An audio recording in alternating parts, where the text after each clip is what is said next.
Welcome to the Football Show on PLZ Soccer's YouTube channel. I'm Peter Martin, Alan Ruff, Alison McConnell and Tam McManus here with me in the studio, and thank you to you for joining us on our YouTube channel. Don't forget to hit the subscribe button and join the football family, and if you download the app you'll get all the breaking news at your fingertips, and so much of our unique video content is there for you to enjoy, as well as breaking stories south of the border and stories right across Europe and the globe. So, lots to talk about on the programme, north and south of the border. Will Rangers stick by Philippe Clement? Rodgers hails Celtic for being consistent. And David Moyes, could he be on the way back to Everton after 10 years at Goodison? If he is indeed going to become the new manager, he'll be the manager in what is a really impressive new stadium. We will keep you right up to date across all our news and social media services on that story as it's developing. So let's look quickly back at what was happening last night at Dens Park. Rangers 1-1 with Dundee, dropped another 2 points. Celtic 15 points clear of Rangers in second place, and Philippe Clement is under a lot of pressure. Is it time to sack the Rangers manager, or is it time to stick with him? Philippe Clement is adamant that he's got the board's backing. I know these supporters that they don't give up the moment we show quality. It's about us showing the quality on the pitch, and then they're directly behind the team, always. So it's our task to do that as fast as possible. That starts on Sunday. Yeah, because we have every day talks about everything, about January, about next season, about everything. So you're confident that they are still behind you 100%? Yes, 200%, yes. 200%, Ruffy. Well, you have to take his word for that. There's obviously been meetings talking about the future.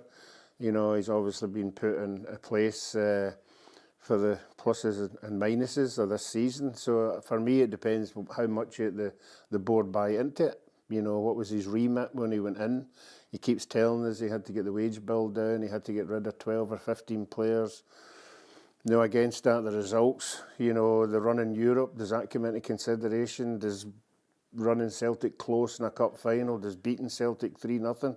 He's got to go into a meeting and convince them that that is the way ahead, and you have to sit tight with me. But I've said it all along, the supporters will decide when he's going to go. Yeah, well, I don't know if you can remember, Tam, but a couple of months ago I did mention to you that they couldn't afford to sack him, and quite a lot of people you know, had a wee pop, had a go at me for it. But I genuinely think that while John Bennett, John Gilligan, and now you know, you have a whole Rangers board that apparently is backing him 200%. I think they are looking and thinking that there is no sense in sacking this manager, getting an interim in, and then having to finance his transfer plans. Yeah, because he's just going to be stuck with the same squad of players. And, you know, you can just speak about the manager all you want, but I just don't think the squad of players is good enough. And it hasn't been for 2 or 3 seasons now. Yes, they've had the odd result in Europe, and they've had a run in Europe, and, you know, beating Celtic at home. You know, there's been a few highs, but over the piece they haven't been good enough. The players haven't been good enough. So changing the manager, possibly get a short-term bounce from that. But I agree with Ruffy. I think the supporters will decide. I think you've seen the first real, you know, outpouring of, you know, anger the other night at Dens Park. You know, walking off that, we know Dens Park, you know, you have to walk by your away fans and in that wee corner, and they gave them it tight. So I think they've got St Johnstone at the weekend. They should win that game, but I just think the fans are now starting to really turn on them, and once it happens at Ibrox, and once they drop more points at Ibrox, and Ruffy, you know, spoke about it earlier, you know, 3,000, 2,000 away from home is fine. You know, 50,000 at home, you drop points, you know, booing, and you know, the director seemed to take note of that, and I think he'd possibly go, but who do you bring in? You know, you're right. I think the decision to give him a new contract is looking like madness every passing week. They're stuck with him. I don't know what sort of money he's on, what his payoff would be, but Rangers are in a bit of a rut at the minute, you know, and you know, do they sack him, do they not sack him? I don't think it would make a great deal of difference, to be honest, with that squad of players who are just not good enough. A big sign will be in this window if he starts bringing players in. If he starts bringing players in, the fans better get their head round that he's there to the end of the season. Ali, Rangers 13 points from 33 available in 11 away games this season. The record is woeful, and the win over Celtic, in the end, meant nothing. Just papers over the cracks, really, doesn't it? I think that away record is comparable to Motherwell's. I think it's worse than Dundee United's. I think Dundee United have 3 more points from their away run of games this season. I think what you would reflect on that game against Celtic and the win against Celtic is that Rangers are now worse off than they were when they came out of that one.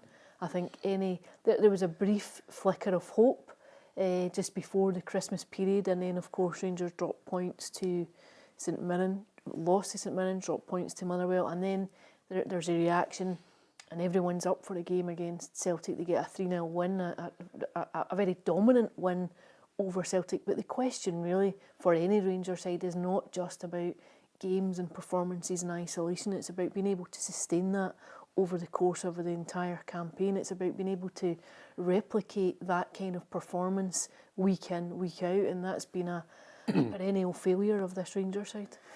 Is there mitigating circumstances here, Ruffy? Because Tavernier, Butland, Balogun, Suter, Lawrence and Sterling all unavailable to him. But I would suggest to you, when they were available, the performances weren't that great either.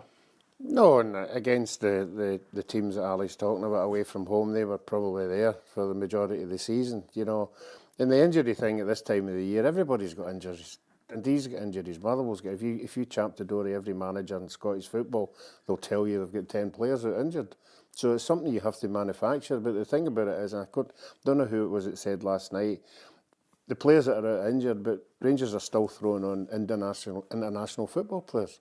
None of these other teams have got players of that quality. None of these other players have got 2 million, 3 million, 4 million pound players that they can throw on at the drop of a hat. So for me, that's not really an excuse. They're just not performing away from home. Robin Proper was the captain last night, and he has highlighted that the players need to somehow address this away for them. Of course, I'm frustrated as well. Everybody is frustrated because we want to win. We want to have the 3 points, and we are much better than this. I know that for sure. And yeah, we need to find a solution in that. Yeah, what I said. We are a team. We are together in this. We are doing our best, and everybody is in this. We try to do everything to win this kind of game. So the guy as well. So yeah. Alison was out today at Ibrox and got the views of a couple of Rangers fans on Philippe Clement's future. I don't think he is. For some reason, I don't think the players are backing him enough. But hopefully things could change. But I don't like the witch hunt. Don't like that.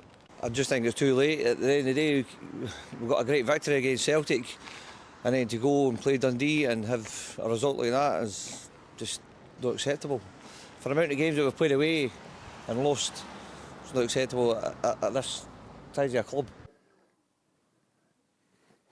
Yeah, I think he's right, Peter. I think the away form it's a Jekyll and Hyde season for Rangers. I mean, at home, this home record's really strong. It has been for a long time under Philippe Clement, and in Europe as well. You know, they're a different team. Away from home, and particularly domestically, they seem to get bullied. They're not physical enough at the back. I think you've seen last night, you know, players running at them, Robin Proper, one of the softest centre-halves I've seen in a long time. You know, poor signing. You know, I look at somebody like Connor Golson, you know, and I know they had to cut the wage bill, but miles better than him, you know, in terms of dominating the box and going head on the ball. You know, and Salah beside him last night, I get it's his first game as well. So I just think physically, and teams I think are sussing Rangers, you know, they sit in a low block. You know, Rangers cannot break teams down when they sit in a low block. When teams come out and play against Rangers and attack them, Europe, Celtic, you know, you've seen that they can get results and it suits them. But when they're playing against a team, they're devoid of any ideas and creativity. Bajrami last night, £3.5 million. Not doing enough for me, Peter. £3.5 million. You know, he's got to be influencing games. Doesn't look anywhere near that kind of quality. They've put him in the number 10 role last night. Didn't do anything. And I just think they really, really struggle to break teams down, and they really struggle when they've got to win games. They've not got that winning mentality that Celtic have got.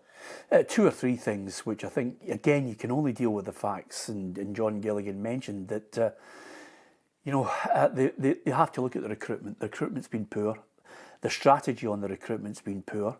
Their ability to sell on players. I mean, there's reports that they're trying to sell on Dessers. I find sometimes how can I put it without being overly critical? I don't want to get into a war with media, but some of the writing, some of the comments, some of the punditry regarding players who have literally scored a few goals in a couple of games and suddenly are worth millions or are going to be punted out the door for millions. I mean, Egeman wasn't in the side at the start of the season. You know, he wasn't a regular. He wasn't somebody that the Rangers fans were looking to and thinking he is the man that's going to solve the problems. And then suddenly you start reading, you start listening to people bumping their gums about him potentially getting sold for millions. I mean, they're desperate for a hero, aren't they? Desperate well, for it's somebody not that, but Rangers fans are looking and saying, well, wait a minute. He's just in the bloody side, you know. He's 22 years of age, the boy, you know, and you're suddenly thinking they have to be consistent. Don't start talking about punting somebody who's just started scoring goals.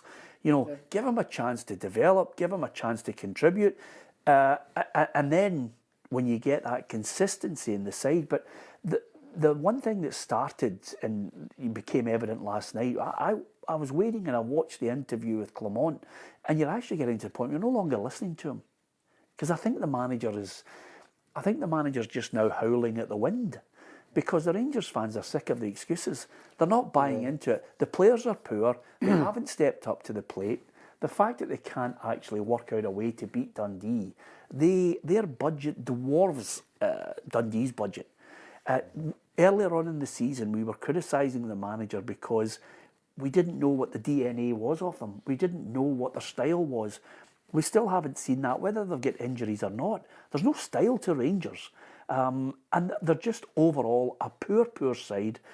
And the problems, I think this is something that Chris Boyd rightly pointed out last night, the problems run far greater than just the manager himself. But the fans have had enough of him. The problem is now, I don't think they can get rid of him. I don't think they can get rid of him either. You know, I think it's very evident, you know, when he gets a chance, he throws in a wee financial remark about I'm not in charge of the finance. You have to go and ask somebody else where the money is to bring players in. I thought it was quite obvious they couldn't pay the tribunal money for the boy Barden. You know, that drifted on longer than what it should have done. You know, I think Aberdeen were wanting that payment a long time ago, and I think it maybe done it now, but I think it was dragging on far too long. So the immediate thing is, was there money there to give them, or did they not have it? So, no, I think there's a lot of things going on, but as I said earlier there, it depends. 2 new board members on. It depends whether they buy into everything he's telling them. And then they'll have a meeting and they'll have a vote. It's not the first time votes have went against managers when even the manager thinks he's 200% behind them. I mean, they will have discussions. Do you think? Do you think there's a discussion at boardroom level where they go, well, you know, we just have to stick with them? Yeah, I think it has to be probably a considered decision. I don't think it can be reactionary. I think it has to take into account everything that's going on around the club. I think at some point you have to factor in the fact it's been a club that's been chronically mismanaged for a long time, and I think that's shown when you're going through a succession of different managers who all meet the same issues, the same problems and the same feelings. I think that becomes a question about the club in its entirety rather than just a managerial failure. However, what the big problem is the optics of being 15 points behind your nearest rivals. I think well, it's now acceptable, Ali. It makes it very difficult to say that there's an argument that this is a team going in the right direction. I think. What do you make of that point, though? It's now acceptable that they're 15 points behind. Acceptable to whom?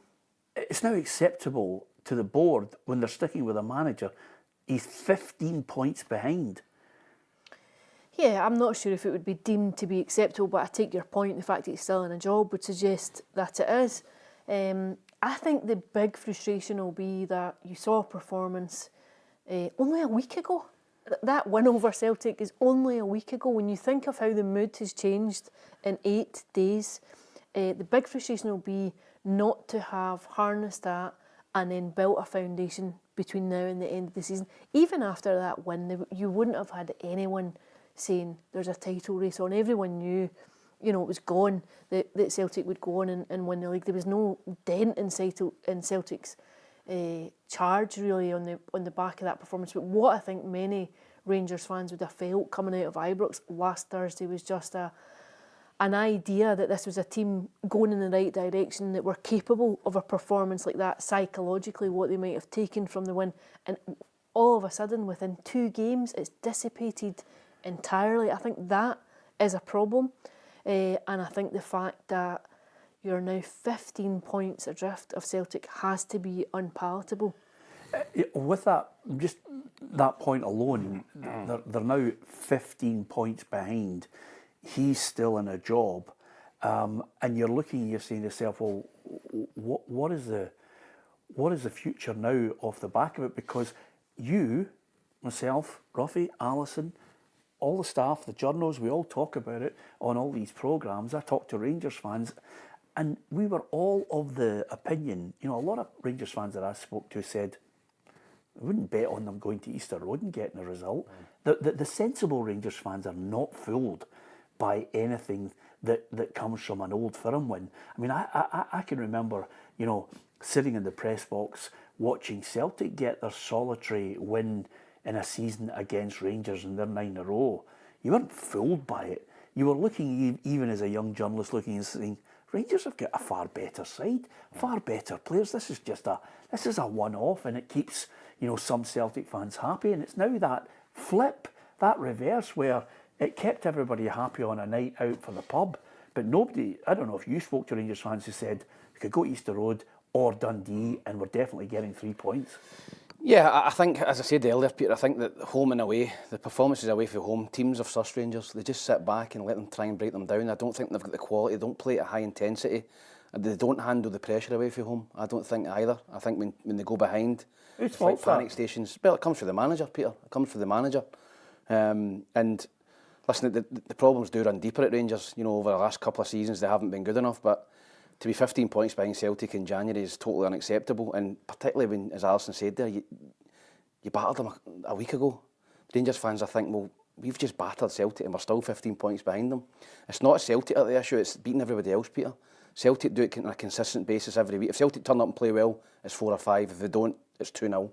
Rangers need to play really well to win away from home, and that's the difference. And listen, the Rangers fans have been a conundrum at the minute. Do they stick with the manager? Do we kind of write this season off, try and win the Scottish Cup? Can they win the Scottish Cup? Do you think they will? I think they can, Peter. I think they've showed in a one-off game. I think we know they can win it.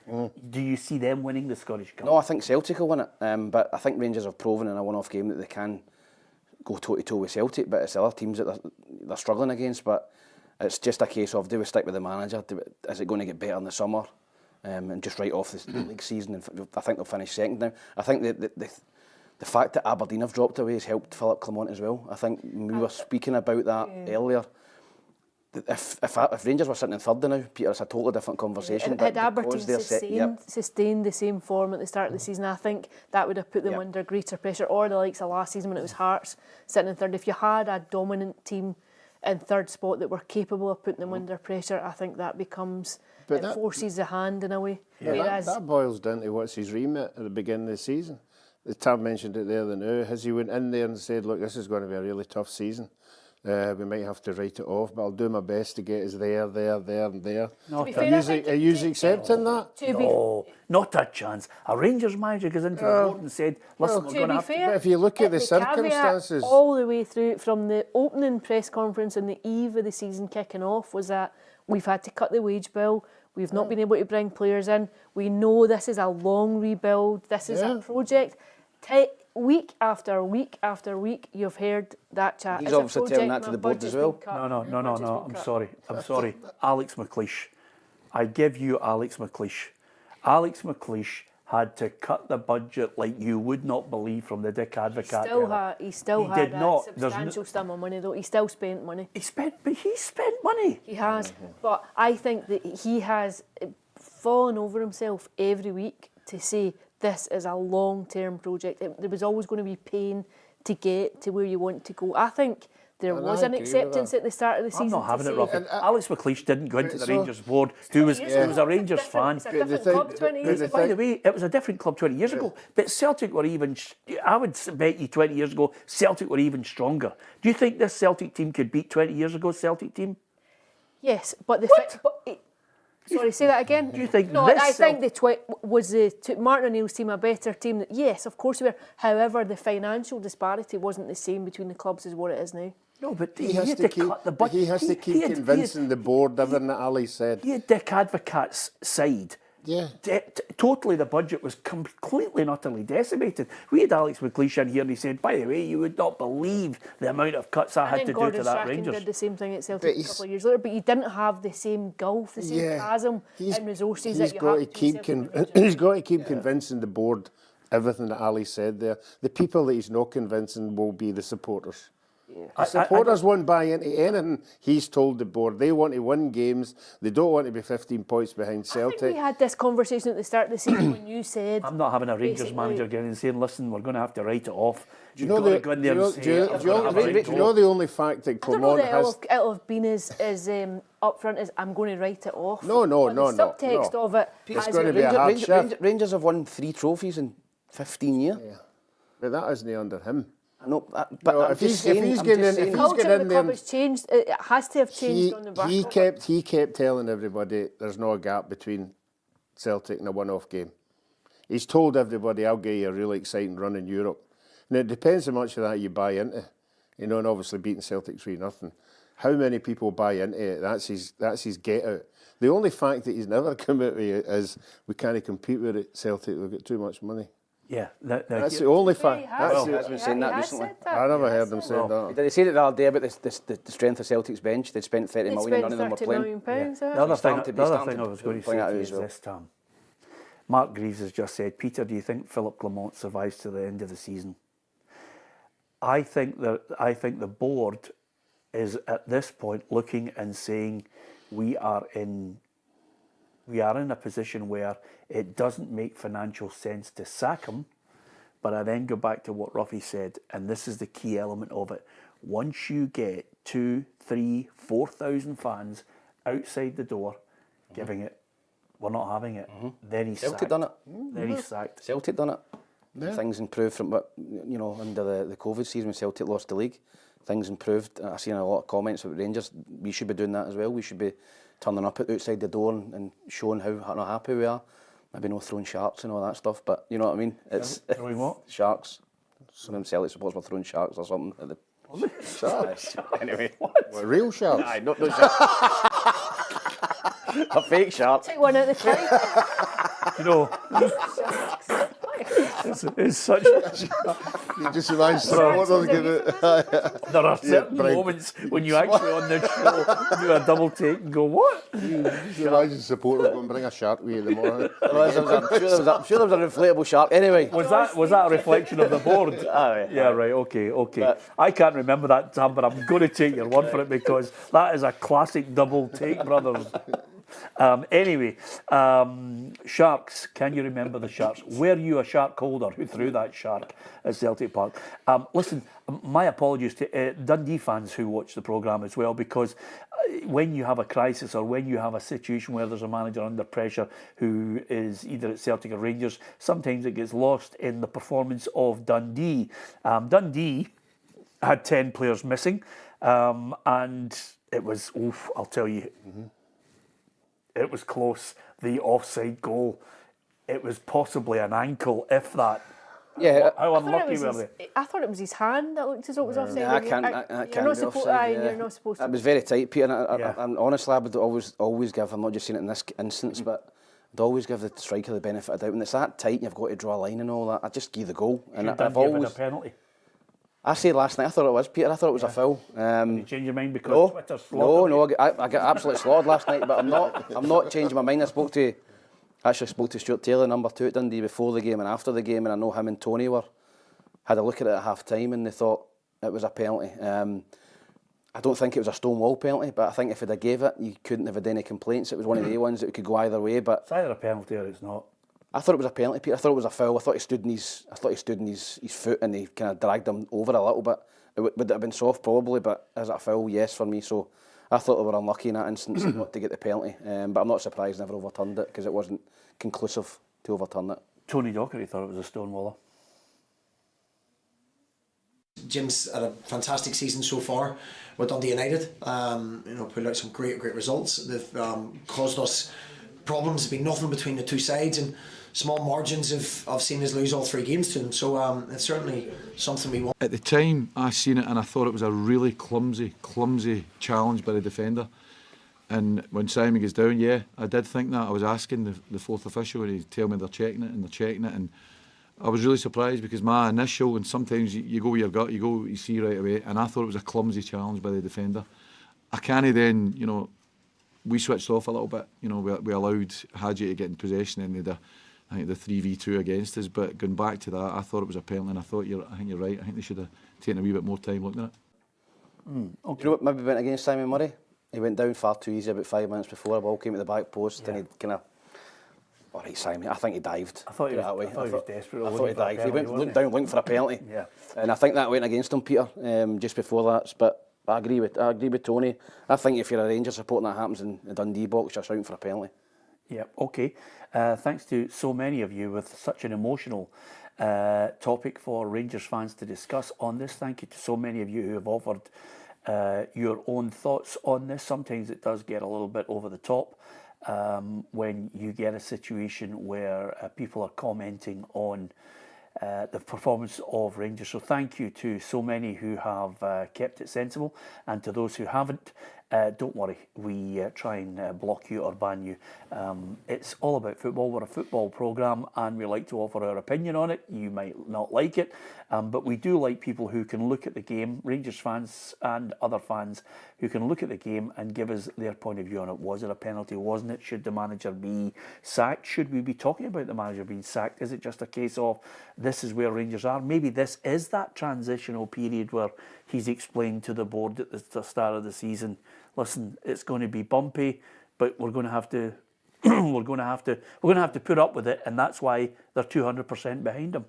Yeah, I would agree with that. There's always meetings, not just at Rangers, but every club about the objectives of the season, and it depends what cases put forward to the board, and whether they buy into it. And as Alison said, as the seasons went on, he's always reminded everybody, what the remit is, and the circumstances that they're under. So as long as the board hold tight, but obviously there's 2 new members in there, and we don't know if they have the same views of the board that were there before they got there. So I think we all agree that the fans, how they behave themselves to the end of the season, and how much of an uproar, if it continues to be the way it is, that will save them. I think it's been really interesting across recent games, post-match press conferences where he has...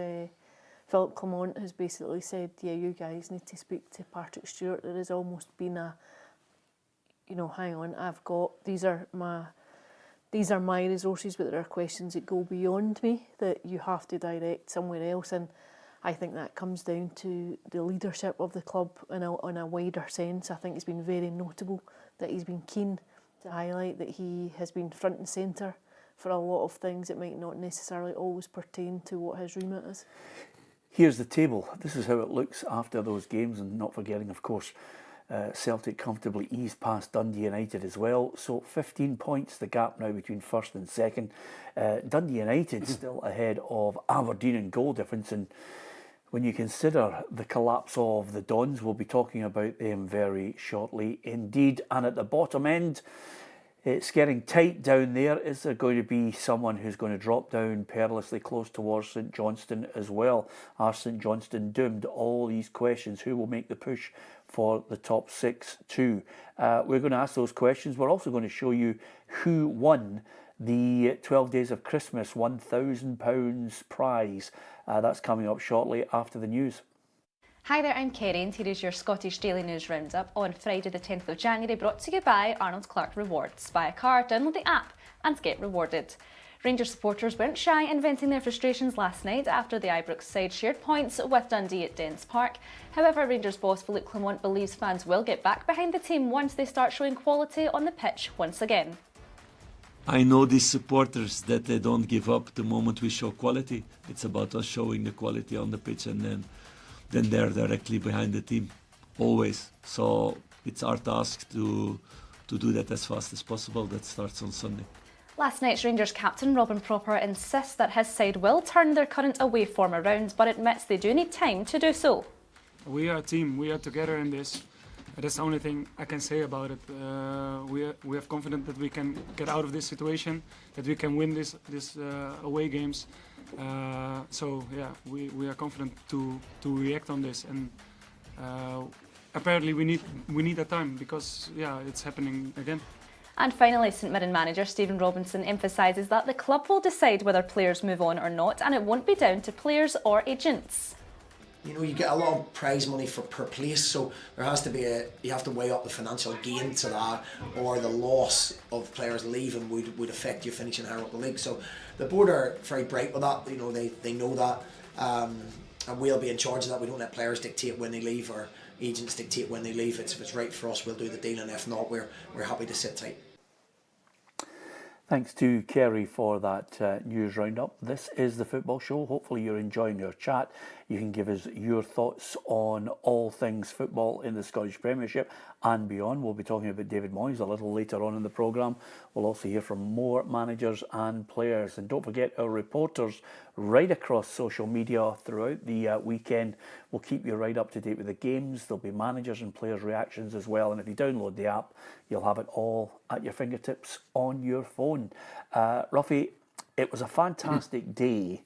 Obviously, you know, time constraints, people's availability, the winner being informed, and then the winner going absolutely tonto on Christmas Day, telling her family that she'd won £1,000. And then obviously at that point we have to try and make sure that we can go there and still have that element of surprise. What a great day we had in New Haven, Ruffy. Yeah, we certainly did. It was great to see the enjoyment in her face. It really meant a lot to her, getting the money, and quite rightly so. She'd already dispersed it amongst her family. I think everybody was getting a bit of it, which was good as well. But yeah, it was great to see somebody so excited getting that money. And I'm talking, of course, about Donna Grieve from New Haven in Edinburgh, who won our 12 Days of Christmas prize. There were so many different questions. If you answered the question correctly, you were in the hat right across the board. Subscribing, of course, helped you along the way. And if you're a fan of PLZ soccer, as Donna was, she's also a fan of Hibs. Her whole family are Hibbies. And she's also an 80s girl, as we found out. Here's Donna's reaction as we handed over £1,000. You want the good news? Are you going to hand over £1,000 to Donna, who is our 12 Days of Christmas winner on PLZ Soccer? How do you feel? Shocked! Oh my God. I thought maybe you would message me to tell me you were coming. I was going to put the makeup on. The false eyelashes. What are you going to do with £1,000? Well, I tagged my daughter, my son and my dad, so I'm going to share it with them. Doesn't get any better than that, Ruffy, does it? It's great. It is better. It's great coming out and meeting a winner. And any chance you can hear the £1,000, Ruffy? It's not 1,000 now. Yeah, well done. Thanks very much. Brilliant. What a great day it was. Fantastic, wasn't it? You were trying to take your cut, Ruffy, to be fair. Yeah, well, no. Did you get paid for going? You didn't get a bed for it? No. As you say, she was a big Hibs supporter, and her family a big Hibs supporter, and she was really surprised when a Hibs legend came. She thought Tam was coming, but no. He's getting before me. I was just about to say it. Brilliant, absolutely. She was actually delighted to see. Yes, she was. I'm sure you'll back me up. She's an absolute athlete in the one. I mean, we came up the stairs and there was about 20 pairs of running shoes. So I think she goes out and runs marathons and runs 10k every day and everything. You got up the stairs with your crutch? I managed it. Yep. Tiny Tim. No lift. No lift. No lift. Never a trail word spoken. No lift, which of course he's going for the sympathy vote. But of course, by the way, I don't know. I'm not even going to speculate on Donna's age, but she was still running. She looks fantastic as well. What about yourself, Alan? She's rather. It's on the list. Yeah, and the honest man says, Peter, you should have given Ruffy a piggyback up the stairs. Yeah, I wouldn't be here. I'd have no spine left. It was minus.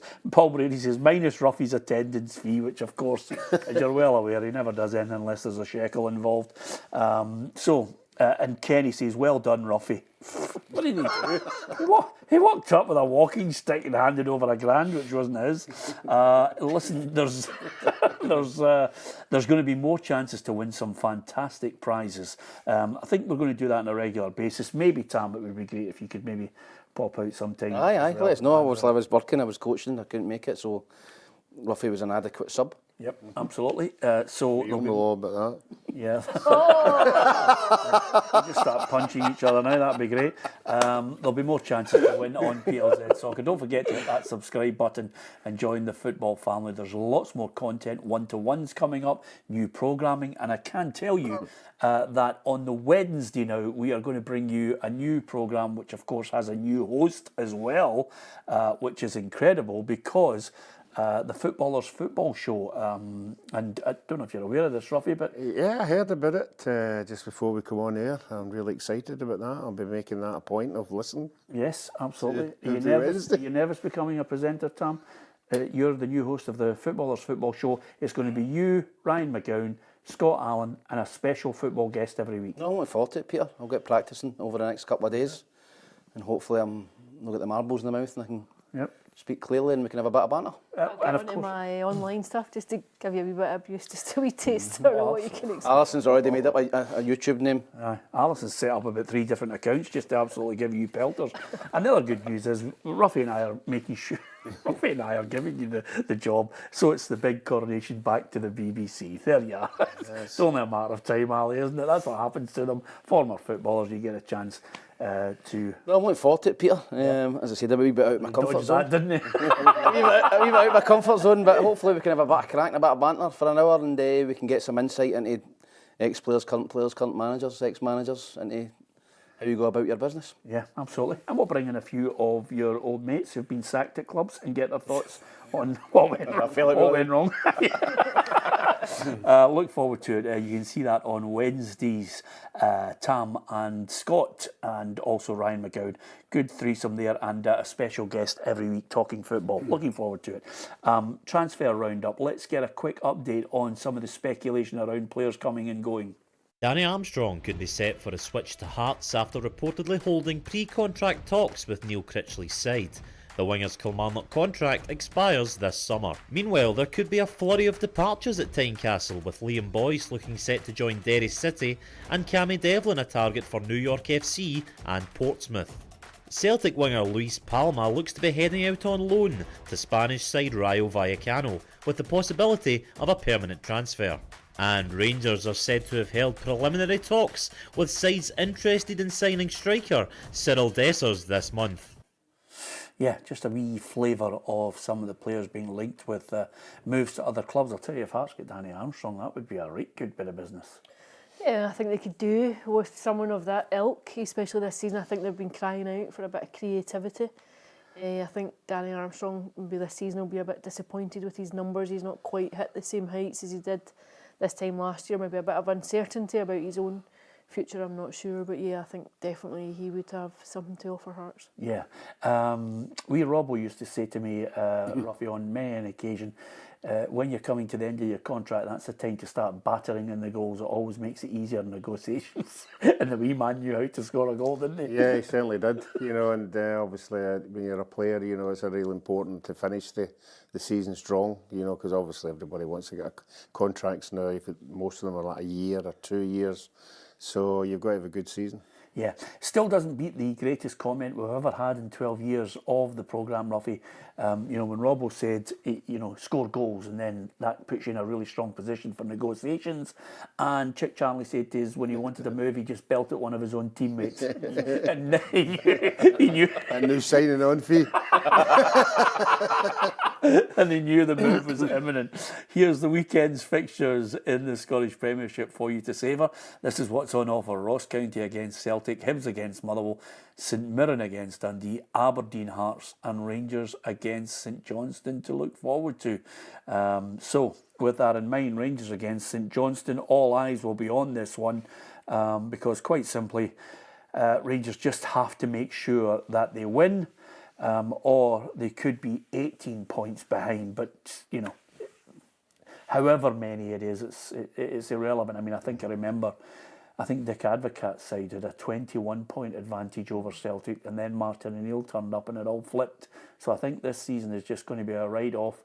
It's the pain of by how much I think is the only thing Rangers fans will have to suffer. Yeah, and we've said it since 2 months ago, game by game.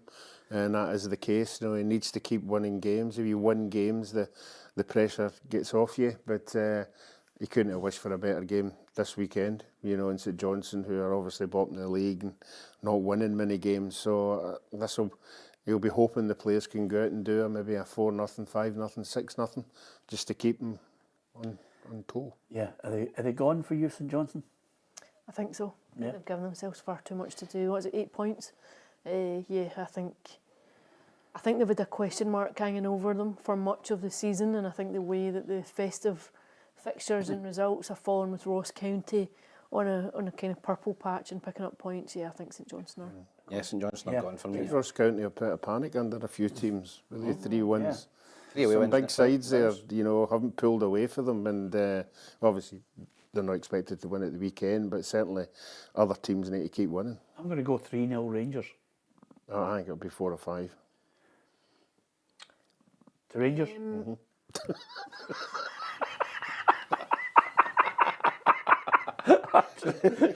What a noise up, sorry, I'm just checking him. I think Rangers will win. I don't know that it'll be quite as comprehensive as that. I'll say 2-0.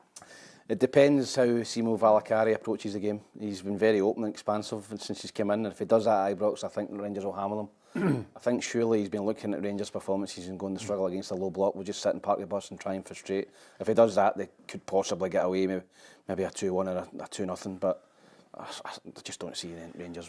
I'll go for 2-0 to Rangers. Yeah, it's hard to believe. Celtic, Ross County, 12:30 tomorrow. They could be 18 points clear, which is frightening. Yeah, they're just, you know, they're so consistent, Celtic, and as I said earlier, even if they play poorly, they'll still win. They'll win 2-1, they score so many late goals. The other night against Dundee United, freezing cold night, weren't great, win 2-0. If they turn up and play well, it's 4 or 5, but they're so consistent, they're driven by a really hungry manager who keeps the standards high. They've got a lot of competition for places, which keeps players on their toes, and it's all driven from the manager, so I don't see them taking the foot off the gas. I think they'll just keep winning. I think they'll go up there and they'll win. If they go up and play really well, they'll win comfortably. If they don't, they'll maybe win 2-0 or 2-1, but I don't see any issues with Celtic. I just think they'll go up there and win. Yeah, and as you heard from Blair in the transfer speculation, Luis Palma could be on his way out in a loan move. Stephen Welsh for Mechelen in Belgium. Kuhn and Maeda might be doubts for the game, but they've got that many players in reserve who can come in and are more than enough to see off the opposition. Although one player that potentially was going, and I think put the fear of God up many a Celtic fan, whoever it was at the noise up for the MLS, it looked as if there was an article saying that Kyogo had signed for Atlanta. Yeah, the timing of that was really... The story's bizarre and the timing of it was bizarre. It was just as they were kicking off against Dundee United on Wednesday night. I think it's an interesting one. I think there's been a fair bit of speculation about Kyogo in this window, whether or not Celtic would cash in. I don't think they're under any pressure to sell at all. I think, you know, the finances of the club are more than robust, and I think they would fancy that they wouldn't want to go with just one striker between now and the end of the season. I think they'll maybe hang on, but yeah, and it's quite interesting that the circulation of rumours haven't gone away around Kyogo. Yeah, before we hear from Brendan Rodgers and his quotes today at the press conference, you might as well give us the update, Ali. It's still no movement on Kieran Tierney. You can give us your angle. Yeah, I think we know. I think there's been speculation about Kieran Tierney going back to Celtic since last summer. I think he obviously approaching now the end of his contract with Arsenal, but the finances on offer and what he earns in salary, I think might just make it prohibitive for him to move to Celtic at this point in time on a loan between now and the end of the season. I just wonder if maybe he'll sit tight at Arsenal and sign a pre-contract with Celtic and maybe move back up for the start of the new season. I do wonder if maybe just the differentials in salary between Celtic and Arsenal doesn't really make sense for him to come on a loan deal before then. So nothing has moved on? Not that I'm aware. I still think they'll wait to the 11th hour. It depends if Arsenal want to let him go, Peter. I think if Arsenal want to let him go on loan, I think they've got enough cover. I watched their game the other night. I think Zinchenko come on. They've got plenty of cover in the full-back areas. What's the advantage of Arteta keeping him? There's none for me. There really isn't. And I think that Kieran would want to come up now and get possibly playing the Champions League. I think he's eligible to play for Celtic the Champions League, which should be exciting for him. They should get a knockout game at least. So, no, I think he'll be pushing it. His agent will be pushing it. But as Alison said there, maybe financially it doesn't really make sense for Kieran to maybe walk away for a lot of money until the end of the season. Yeah, you're talking about what, £3 million? Yeah, a lot of money between now and the end of the season. It'd be great to be in the room, wouldn't it, to see how it's going to be structured, the deal. Yeah. Where it's He's all my going, $3 million. where it's all going. They're talking about getting £4 or £5 million for Burnaby, which is, I think, is incredible. Yes. That just shows you how good Celtic are, Peter. At even the sign guys that come in and don't really do that well, they'll get their money back at least. Yeah. And you can slag Peter Lawwell and been tight and. And no, on this show. No, not on this show, but not on this show. Celtic, there's only so many times you can get banned, Sam. Celtic, you know what I mean? Celtic supporters say you want to open the purse strings, but they're running the club properly. And can you get banned from the car park? You might. They get 2 or 3 million. Who was the guy? Lawal? Was it Lawal? They get the money for who was the centre? Oh yeah. I think he got played again for Celtic. Yeah. 3 million for Mikey Johnson. You know, and Rangers struggle to get that for guys that are doing well for their team. So you've got to give Celtic credit for. And if they get 4 or 5 million for Burnaby, they're stealing his money. Yeah, absolutely. I still think he'll come in at the death, but listen, let's wait and see. Brendan Rodgers himself, looking at the way Celtic are playing, the consistency, this is what he had to say today. The points cap is there because we've been so consistent. That's the reality of it. Whatever points another team gets, I can look at ourselves and know the consistency has been very, very good. I don't think it's something we can ever take our foot off the pedal with, because whatever team he's putting out, Ruffy, it's far too good for anything in the SPFL. Yes, miles ahead of everybody. I mean, we know the 11 on the park are way ahead of everybody, but even the bench as well is a way ahead of everybody, and I don't think there's anybody who's come off that bench is disappointed. They all know what they've got to do to get into the team, so you've got a hungry bench there, and they're the ones usually when he changes it after 60 minutes or whatever that turn the game. Scott Lockhart has got a point, which I think we've got to obviously take in the chin. Sometimes, Ali, there are people who criticise us. We can take criticism as long as you're not unbelievably abusive. And Scott Lockhart says, Peter, can you stop saying Clement? That silly French accent. Stuart McLaren. I'm just telling you his name. Steve McLaren. Stuart McLaren. Stuart McLaren's yeah. Coach at SFA, So yeah, what do we call him then? Phil Clement. Clement's the Glasgow person. Yes, exactly. So exactly. Anyway, I'll try my best to keep you happy.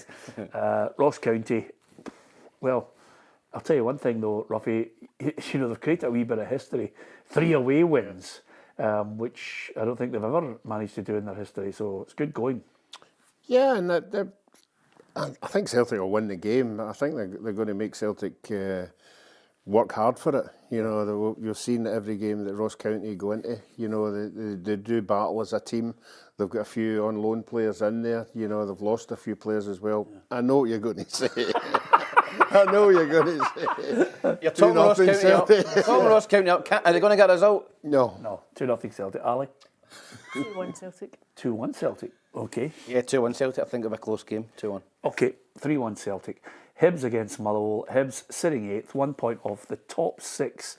Would you believe it? It's just unbelievable, the transformation, isn't it? And by the way, Yeah, I've called it all season, We've Peter. been I've called it all consistent. season. We've said that David Gray should get time. Yeah, I have been consistent, Peter. Or just you on your own? Other. No, you haven't as well. Other managers have kind of said, nah, I don't see it happening for him. But for him, I did see it happening. Just needed a wee bit of patience, wee bit of time. One defeat in the last 10 away to Celtic, and played well that day as well, Peter. 4 wins in the last 6, 2 draws. Listen, they're in good form, and this is a huge game, Motherwell. I think they're 5 points ahead of them. If Hibs can win this, Aberdeen have got a tough game against Hearts. All of a sudden, you're looking and going, maybe 5 points, 6 points behind Aberdeen, and to play them coming up shortly. So, great transformation for Hibs. But I'll wait to see they're really, really back until they can really put a consistent run together. But if they win this game tomorrow, then they're right bang in the mix for third. Yeah, and incredible. And fair play to the Motherwell manager Stuart Kettlewell, who praised the Hibs board for sticking by their man. I think you need a trust. I think you need a backing. Sometimes you need people to shut out some noise that's out there, because I always talk about how knee-jerk this whole thing is. People want to try and create stories and write you off before you even get a chance to do a job. Certain things in football just don't happen overnight, and sometimes you do well and then you take 2 or 3 steps backwards. That's how that goes. Well, he knows better than anyone, Alison.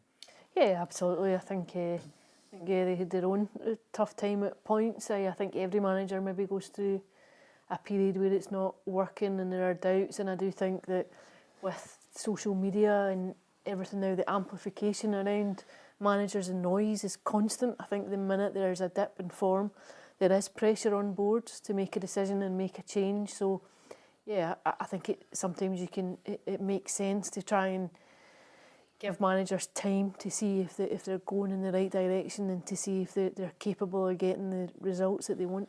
I think the erratic nature of the Hibs board over the last couple of years actually helped David Gray. It did. I totally agree with you, Peter. I think that they've hired and fired so many managers quickly. I think they were always going to, whoever got this job in the summer, but they were always going to stick with and give them time. Because you're right, Malky Mackay would have been under pressure here, Ben Ken, so all the guys were getting in the neck. They had to stick with him as well, because if they'd have pulled the trigger, their necks were on the line, headers on the block as well. So, no, I'm glad they've stuck with them. They're paying dividends now. And as I said, this is a huge game. Motherwell have had a good season. They're sitting, I think, in 4th or 5th. If Hibs can win this and get within, a couple of points, then all of a sudden you're thinking from being absolutely nowhere near Aberdeen, you're thinking 3rd place is definitely up for grabs. I'm going Hibs 2-1. I'll go Hibs 3-1. Oh, I'm going to say 2-1 Hibs. 2-0 Hibs. 2-0 Hibs. Oh, no, that's I need a I was saying to Tom earlier, they need a convincing win. Everybody tips somebody. Yeah. Hibs don't win. They need to go in and give these fans an easy win. None of this scoring in the last minute and all that. Because you visited New Haven, you're now back into the Hibbies camp, yeah? I've never been away for the Hibbies camp. Yeah. Okay. St Mirren against Dundee United. I wonder if Dundee United are in the running for one of the worst away strips of all time. Yeah. I mean, honestly, there's a great word in the west of Scotland, it might be the whole of Scotland, minging.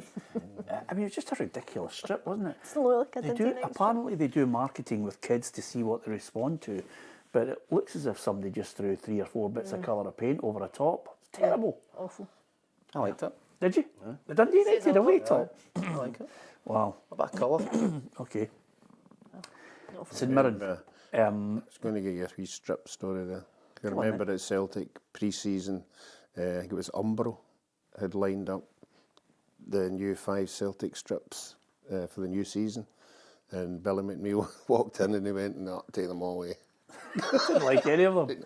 Didn't like any of them at all. Yeah. Oh. Just the designs before the. I know the strips, all the different designs. I just went, nah, I'm not having them. How can you can't really knacker green and white hoops, can you? Although they did it a couple of years ago with the black trim. It was a horrible. Yeah. So it's St Mirren against Dundee United. Who knows what strips will turn up on the day? One thing is, Stephen Robinson says these games are always close. Jim's had a fantastic season so far with Dundee United. Put out some great results. They've caused us problems. There's been nothing between the two sides, and small margins have seen us lose all 3 games to them. So it's certainly something we want to correct. We've played well on occasions in the games without being ruthless enough in both boxes, which has been a real problem for us throughout the season. I think he's quite magnanimous there, because if I can recall at Tannadice, I think 3 VAR decisions went against him. Yeah. You think that the goalkeeper came out and wiped one of their players out and never got a red card. So I hope there's no contentious decisions against St Mirren tomorrow, because I think that'll be the last straw for Stephen Robinson. Yeah, I'm going to go 1-0 St Mirren. I'll go one each. Yeah. Tight. 2-1 St Mirren. Ali? I'm going to go for St Mirren. Yeah. I'm going to say 1-0. 1-0, okay. You and me in the same camp, Ali, which is rather unusual. Aberdeen against Hearts. Aberdeen, I mean, Kenny's watching the programme. And by the way, Kenny, I know Kenny lives in LA. I think from everybody in the football Hopefully he's show, okay, aye. Yeah, I think not only Kenny, but our hearts go out to everyone in the Los Angeles area. The devastation with the fires, I think from a football show and just from everybody, it's heartbreaking to watch the pictures coming in, and Kenny's been in the studio. We wish him all the best here and hope that he's safe, but our thoughts and prayers go out to all the families who've suffered the devastation of losing their homes, and of course some people who've lost their lives as well. Aberdeen against Hearts. Aberdeen, I mean, the points, the loss, Tam, is just incredible, isn't it? If you're an Aberdeen fan, you're sitting, what a missed opportunity this season. I mean, you start off with 10 wins and 2 draws, you know, and then you go 3 points for 30, and you look at how bad Rangers have been. You know, if Aberdeen had picked up 4 or 5 wins in that period even, yeah, they'd be sitting in second place and comfortable just now. So I think the start they got off to was fantastic. Obviously they've went on a terrible run, and they need a win for somewhere. They need, even if it's a rubbish game, just win 1-0, because the longer it goes, the more pressure will become on the manager. They've signed, in my opinion, I've had a wee look at them, signed a really good player in the Latvian captain, 700 grand for Grasshoppers. I think he'll come in straight into the team. And Biggo's signed a winger on loan from Preston, who I think is Danish, who he's worked with at Elfsborg. So I think they've signed 2 good players. They'll try and sign, I would imagine, another 3 or 4 and strengthen the squad. But I think they'll win this game, Peter. I think they'll go off the mark, and I think they'll beat Hearts 1-0. Yeah, Jimmy Tilleen thinks they can recapture that early season form.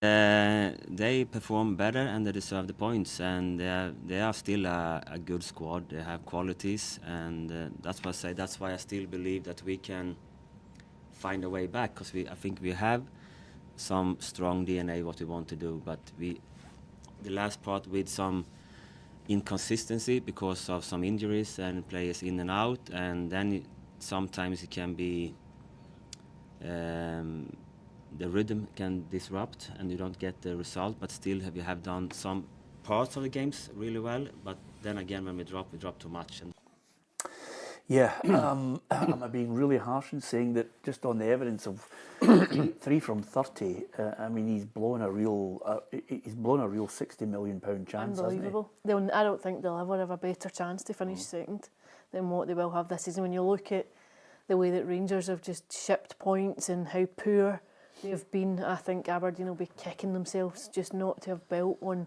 what was a formidable start. I think if they'd even taken just a couple of wins, couple of draws across the last 10 games or so, they would have been firmly in the mix for second in the jackpot that comes with it. What's your prediction? I think 1 each. Yep, I'm there as well, Ali. 1 each. 2-1 Aberdeen. 1-0 Aberdeen. Okay, there you are. Tam's saying it as if it's some kind of a serious Watergate inquiry. It's an Aberdeen win. Doesn't get any better than that. Just before we go, David Moyes could be back at Everton. Moyes, your pal, eh? Moyes back. Yes, We're going he's down. back in the We're going game. down, Ruffy. Yeah, we will. I know betting that stuff he made you eat, and where was it? Oh, black squid. I'll Black never forget squid. it, by the way. Oh, no, That's I the didn't worst. do that. Ali, I'm not kidding you. We were in the San Sebastian region, and Moyes, you know, obviously moved up a few levels, and he's got 12 million more than I have in the bank, and he said to us, "Oh, we're going for tapas," and he goes in and he says, "Peter, you've got to try this," and he dipped black squid in its own blood, which was like kind of a black ink. And he says, "Try it." And I thought to myself, "Oh, I come from Lanarkshire, you know," and I tried. Ali, it was the worst. And I said, you never had an inkling either. No, do you want me to tell you something? I turned around and I said to him, "Listen, I know your dad." No, that's even worse, by the way. I said, "I know your dad. I don't think your dad ever opened the door and said, 'Hey, Davy, come in for your black squid.'" It's the worst I've ever tasted in my life. Have you tried it, Ali? Squid, black squid. She's for Clarkson, she's a caviar. Yeah, I also a big have thank an you to Tam for unsophisticated telling palate. everybody where Alison now lives. So she's just come out of the witness protection scheme, and you're slaughtering her. It was the worst, but I'll tell you one thing: great for him if he does go back. New stadium looks absolutely Needs to keep them up, but magnificent. Yeah, I know, but He said he wasn't going to a relegation battle. No, but I think he loved the place so much. It does. Absolutely, the money. Yeah, $5 million to keep us up. There you go, Moyes. Yep, absolutely. And that line from Alison there is exactly where her loyalties lie. If there's a bigger offer somewhere else, she'll have the custard pie out for PLZ, and then she'll be kissing the badge. Tam, we've seen them before, haven't we? We have. Number 6. Anyway, on that note, don't forget to hit the subscribe button on PLZ Soccer's YouTube channel. Hope you enjoyed the chat. Thank you to so many of you for giving us your thoughts on the football issues today. And don't forget, right across the weekend, our reporters are out there covering it across social media, and we'll have managers and players' reaction from all the games in the Scottish Premiership. From Alison, Ruffy, Tam and myself, Peter Martin, thank you to you for listening and watching.